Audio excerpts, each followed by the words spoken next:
السلام عليكم حبايبي، عاملين ايه؟ مع قناة سيسترز فود، الوصفات البسيطة والسهلة. النهاردة هنشوي مع بعض السمك من غير فرن، من غير شواية، بطريقة بسيطة جدا. وانسي ان انت تشتري السمك جاهز بعد النهاردة.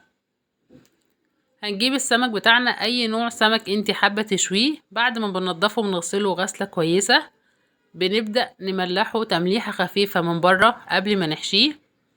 هنرش عليه رشة كمون وملح وكزبرة، بحيث ان احنا نستغنى ان احنا نحط عليه مية سخنة بعد كده علشان نطريه وعشان نملحه.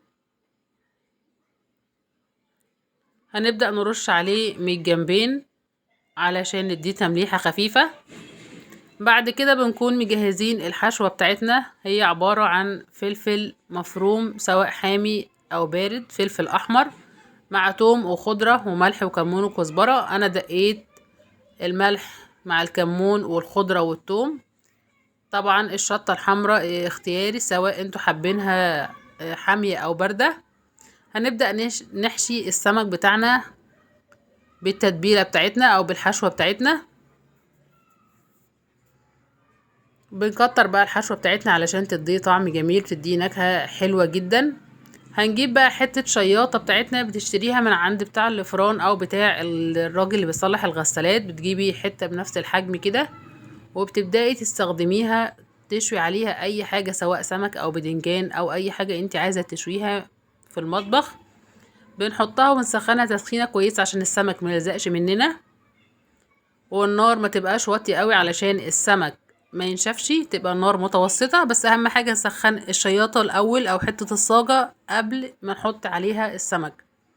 بنقلب بقى السمك بتاعنا في الردة ونبدأ نرصه على الصاجة بتاعتنا، واول ما نحس انه استوى من الجنب التاني بنبدأ ان احنا نقلبه، وناخد بالنا نقلبه بحاجة مناسبة علشان ما يتبهدلش مني.